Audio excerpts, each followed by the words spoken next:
"I'll forget you in a week," she said at a family gathering, dumping me for her ex. So I ghosted her completely and upgraded my life. Now she's humiliated seeing me thrive while she's stuck in regret. Hey viewers, before we move on to the video, please make sure to subscribe to the channel and hit the like button if you want to see more stories like this. Thanks. Throwaway account because some mutuals might recognize this, and I don't want the drama resurfacing. This all went down over the last couple of years, and honestly, sharing it now feels like closing a chapter. If you're here for a story of betrayal, quiet revenge through living well, and some sweet karma, buckle up. Let me start from the beginning. I'm Alex, late 20s, software engineer by trade. I met Sarah in college, graphic design major, full of energy and big dreams. We clicked instantly. She was creative, spontaneous, the kind of person who could turn a rainy day into an adventure. I was more grounded, the planner, the one who made sure bills got paid and plans had backups. It worked for us, or so I thought. Early on, things were great.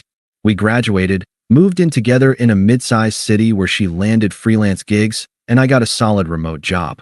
But about 2 years in, her mom got diagnosed with cancer. It hit hard. Treatments, hospital runs, emotional roller coasters. Sarah was a wreck, understandably. That's when I stepped up in ways I never imagined. I moved us into her family's house temporarily to help out. I cooked meals for everyone, drove her mom to chemo appointments, handled the household finances when her dad was too stressed to focus.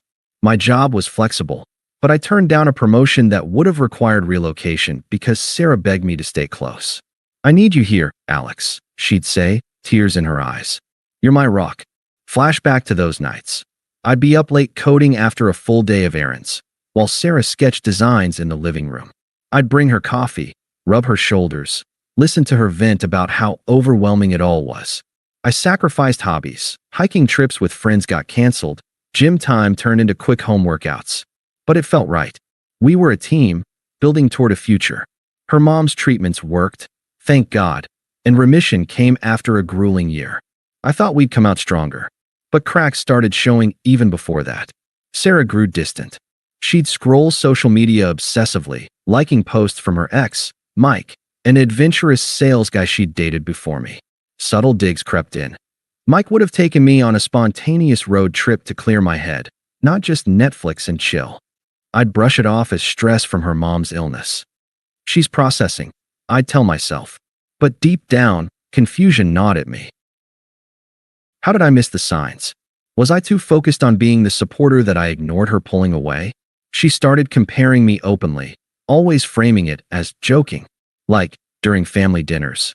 "Alex is so reliable, but sometimes I miss that thrill, you know?" Mike was all about surprises. Her family would laugh awkwardly, and I'd force a smile, thinking it was harmless. But it built up, this emotional erosion where I felt like a backup plan, not the main event. She'd manipulate little things too, guilting me into doing more chores because you're better at organizing, while she spent evenings texting who knows who. I poured everything into us, sacrificing my own growth, and she treated it like it was expected, not appreciated. The family gathering was supposed to be a celebration, her mom's remission party at their house, backyard barbecue with relatives, and a few friends. Balloons, laughter, toasts to new beginnings. I was excited. I'd even helped set up, grilling burgers and playing the supportive boyfriend role perfectly. But midway through, Sarah pulls me aside into the kitchen. Her eyes were cold, determined. I could hear the chatter outside, smell the smoke from the grill. That's when it hit. "Alex, we need to talk," she said, crossing her arms. Her voice was loud enough that a couple ants in the next room probably heard. I nodded, heart sinking. "What's up?" She didn't even hesitate. "This isn't working. Mike's back in my life. He reached out during Mom's thing, and we've been talking. He gets me, challenges me. You've been sweet, babysitting the family and all, but you're just safe. Boring, even. I need passion, not a safety net holding me back." I stared at her, the words landing like punches. Holding her back? After everything I'd given up? She kept going, smug smile creeping in. "Come on, Alex. During Mom's illness, you were great at the routine stuff, bills, drives, whatever. But Mike? He would have made it exciting, turned it into something memorable instead of just enduring it. I deserve better now that things are stable." I've outgrown this. Her logic twisted like a knife. Outgrown? I'd stalled my career for her family. Deserved better? As if my loyalty was a flaw. And saying it here, at a family event? Public humiliation on top of the betrayal. Family members were glancing over, whispering. Her dad looked uncomfortable, but no one intervened. You serious? I asked, keeping my voice steady. Inside, confusion raged. How could she dismiss 2 years like this? But I wouldn't beg. Dead serious. She laughed lightly, like it was no big deal. I'll forget you in a week, Alex. Mike's the real deal. He pushes me, excites me. You were a placeholder until something better came along. Placeholder. The word echoed. Her ex, Mike, the guy who dumped her before for being too clingy, now suddenly her upgrade. She'd been emotionally cheating, comparing me to him constantly, manipulating me into thinking it was just banter. And now physical too? The signs clicked, late-night texts, work, meetups that smelled like cologne. I felt the unfairness burn. After all I'd sacrificed, this? But outburst? No. Confrontation? Pointless. If that's how you feel, Sarah, then we're done, I said calmly, no emotion cracking through. I grabbed my jacket from the chair, nodded politely to her family as I walked out, awkward silences trailing me, and drove away. No slamming doors, no yelling, just detachment. That night, back at my apartment, I packed essentials. The silence was deafening. I replayed her words, the smugness, the twisted justifications. How she'd framed my support as a burden, my stability as weakness. Confusion turned to quiet resolve. This ends now. I blocked her number, socials, everything.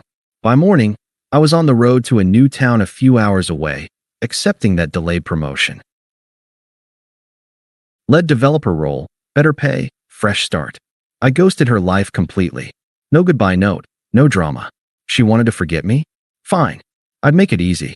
The first weeks were rough. I'd wake up replaying the gathering, the laughter outside while she gutted me inside. The unfairness sat heavy. I'd given up promotions, friends' trips, my own peace for her, and she repaid with betrayal. But I didn't lash out. Instead, I sat with it, let the silence teach me. Therapy helped. Unpacking how I'd ignored red flags, how her manipulations had chipped away at my self-worth. Slowly, vulnerability faded. I hit the gym hard, rediscovered hiking, built a routine that was mine. Work thrived. I led projects that got noticed. For the first time in years, I felt free. Months passed in that new town, and I threw myself into rebuilding. The promotion came with a corner office, figuratively, since it was still remote half the time, but leading a team on cutting-edge projects felt like a lifeline. I coded by day, hiked trails on weekends, the same ones Sarah had mocked as predictable outings for boring people. Turns out, scaling a mountain solo cleared my head better than any argument ever could. I joined a local gym, not for show, but for me. Pounds dropped, confidence built. Nights were rough at first, replaying her words from that kitchen. Placeholder. Safety net. The unfairness lingered like a bad taste. How I'd put my life on hold for her family, only to be discarded like yesterday's news. Confusion morphed into quiet anger. Why had I let her manipulations slide? The constant comparisons, the guilting into more sacrifices while she eyed her ex. But I didn't dwell in bitterness. Instead, I sat with it, let the silence amplify the lessons. Therapy sessions helped unpack it all, realizing I'd been emotionally abandoned long before the breakup. Vulnerability faded, clarity emerged. She taught me my worth. I told myself one evening, staring at a sunset from a peak. Time to build on that. No contact from my end. I'd ghosted completely, new number forwarded from the old one, but I ignored any pings. Social media? Locked down or deleted. Mutual friends got vague updates. I'm good. Moved for work. But word trickled in eventually, through the grapevine. About 6 months post-breakup, a former buddy messaged, "Dude, Sarah's life's imploding. Thought you should know." Turns out, Mike, the exciting ex, wasn't the upgrade she'd boasted about. He was married, for starters, something she'd conveniently ignored or not known. Their affair blew up when his wife found texts, confronting Sarah publicly at a coffee shop near her freelance spot. Screaming match, photos snapped by onlookers, the whole mess splashed on local social circles. Mike's sales job took a hit too. Company drama from his serial cheating. Turns out Sarah wasn't the only side piece, leading to a demotion and eventual quit. He ghosted her overnight, leaving her to deal with the fallout alone. Sarah's freelance gigs dried up fast. Clients in the design world are picky about reputation. Whispers of homewrecker and unprofessional killed contracts. Friends who'd laughed at her jokes about me, they distanced themselves when the truth surfaced. No one wants drama that's sticky. Her family was strained too. Her mom, grateful for my help during the illness, reportedly called her out for the betrayal, but Sarah doubled down, blaming everyone else. Isolation set in. She posted vague, pity-seeking updates online. I heard, didn't look, but likes dwindled. Financially, she unraveled. Bills piled up without my boring stability to cover them. Karma didn't strike like lightning. It eroded slowly, realistically, from her own choices. Meanwhile, I thrived quietly. Landed a side project that paid bonuses. Met a woman named Emily at a hiking group. Smart, kind, no games. We clicked naturally, no comparisons needed. Life felt earned, not endured. The attempt started around the 8-month mark. First, an unknown number. Hers, probably a burner since I blocked the original. A text. Alex, it's Sarah. I miss you. Mike was a huge mistake. Can we talk? I realize now how good we had it. Sweet, nostalgic, like she'd just had a minor lapse. I stared at the screen, feeling nothing but mild annoyance. Delete. But she persisted. Another. Please, Alex.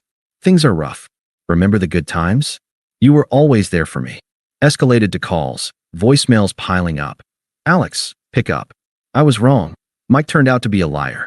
Life's falling apart without you. I need my rock back. Then the toxic brigade kicked in. Her sister, Lisa, called from her number. Rude, entitled tone I'd forgotten she had. Alex, this is Lisa. You're being so petty ignoring Sarah. She needs you right now. Man up and call her back. After everything she went through with Mom, you owe her that. Owe her. The hypocrisy burned, but I hung up mid-sentence, blocked. Mutual friends jumped on the bandwagon too. One texted, "Hey man, Sarah regrets it big time. Don't be a jerk, give her a chance to explain." Another, "She's crying every day. You ghosting is cruel after how supportive you were." Unpleasant guilt trips, laced with judgment, as if I'd been the villain. I ignored them all, unfriending where needed. Internal shift. Her words didn't sting anymore. They were noise, echoes of a past I'd outgrown. Desperation ramped up by the year mark.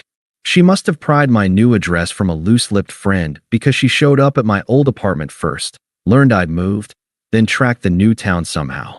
No direct visit yet, but emails flooded in. She found my work one online. Started apologetic. "Alex, I'm sorry for everything. The gathering was awful. I was confused, stressed. Mike manipulated me. Can we meet? I see now you were the one." But when no reply came, the tone shifted angry, revealing her true colors. "How dare you ghost me like this? You're pathetic for running away instead of fighting for us. I gave you chances during the hard times, and now you're punishing me? Hypocrite." Twisted logic again, framing her betrayal as my fault, her manipulations as chances. One voicemail raged. "You think you're better off? Fine, rot alone. But you'll regret this when I'm back on top." Her hypocrisy shone, the same smugness from the breakup, now laced with desperation. Friends and family piled on more. Her dad even texted awkwardly. "Son, Sarah's in a bad place. Talk to her." Unpleasant pressure, but I stayed silent. Peace was mine now. Why invite chaos? Fast forward to about 18 months later, a mutual friend's wedding in our old city. I debated going but decided yes. Emily encouraged it, and I wouldn't hide. The venue was a charming garden setup, string lights twinkling, laughter everywhere. I arrived with Emily on my arm, feeling composed, evolved. Spotted Sarah across the lawn, alone, disheveled compared to her usual polished self, nursing a drink. Our eyes met. She beelined over during cocktail hour, eyes pleading. "Alex, oh God, it's you," she said, voice shaky. "Please. Mike cheated on me multiple times, left me broke after the scandal. Clients ghosted, friends too. I see now, you were the one. I was confused, blinded by his excitement. Forgive me? We can start over. Hypocritical pleas, twisting her choices into confusion. Begging now, where she'd once dismissed. I kept calm, firm, no sympathy, just indifference. A light chuckle escaped, comedian style, mocking gently. Funny, Sarah. You said you'd forget me in a week. Looks like it took longer for you. Mirrored her logic. You deserved better? Well, I found it. Without the drama or comparisons. Focused on growth. I've built a life here. New job leading teams, hikes that aren't boring, and yeah, someone who values loyalty. Nodded to Emily nearby, chatting with guests. The upgrade visible, her warmth contrasting Sarah's desperation. She faltered, tears welling. But Alex, you're irrelevant now, Sarah. I said evenly. No edge, just fact. My happiness doesn't include you. Good luck figuring it out. Walked away, joining Emily as friends congratulated us on our engagement, news we'd shared quietly. Sarah stood humiliated, ignored by the crowd who'd once sided with her excuses. Power flipped. She desperate, me thriving. Karma's real, folks. I've moved on completely, thriving while she's stuck in regret. Update. Blocked her for good that night. She's a lesson, not a loss. If you're in a similar spot, remember, dignity wins. Thanks for reading. Thanks for watching. Make sure to subscribe to the channel and hit the like button. What do you think about this story? Share it in the comments.